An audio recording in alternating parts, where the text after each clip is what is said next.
The head of the VFW firing back at something the president said at a recent rally. Tales about welfare queens, talking about takers, talking about the 47%. It's the story that is broadcast every day on some cable news stations, on right-wing radio. It's pumped into cars and bars and VFW halls all across America and right here in Elkhart. And if you're hearing that story all the time, you start believing it. It's no wonder people think big government is the problem.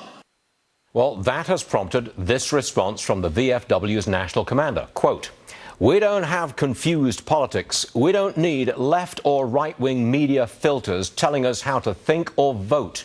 And we don't need any president of the United States lecturing us about how we are individually affected by the economy." To former Army officer Michael Pregent on this firestorm that's being created here. So we're not used to that kind of fairly strong criticism of the President of the United States. No, thanks for having me. It's surprising that the Commander-in-Chief on the heels of Memorial Day would use such a blanket statement to talk about veterans. Every veteran of this ISIS strategy, the Iraq War, and the Afghan War are eligible to join the Veterans of Foreign Wars.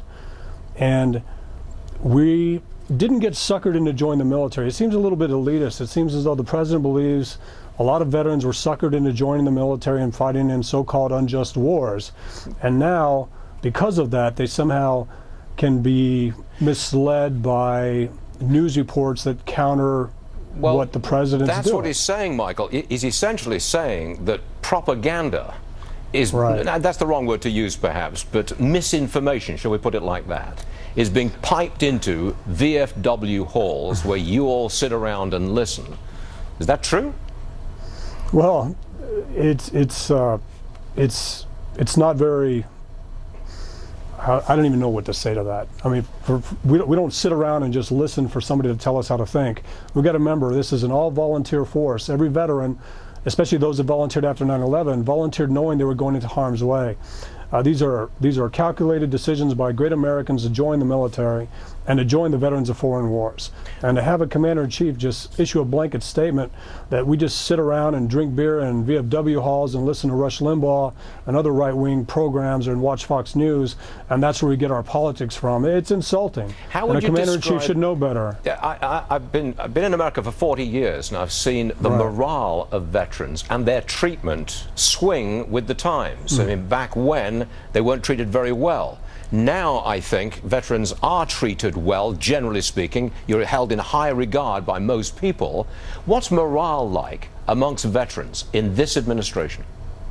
Veterans are strong enough to kind of shake off what the administration's doing. Our morale is not dependent on what this administration's doing. The morale is dependent on how we interact with each other and how we take care of each other.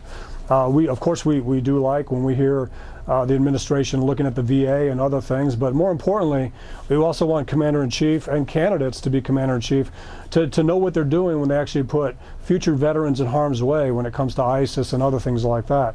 So we're concerned about policy. We are concerned about fixing the VA, but we're also strong enough to be able to shake off criticism and not let it get to us too much. Okay. It's right for the VFW commander to check the president, but we can easily shake this off. Okay. Michael Pregent, we appreciate you being with us, sir.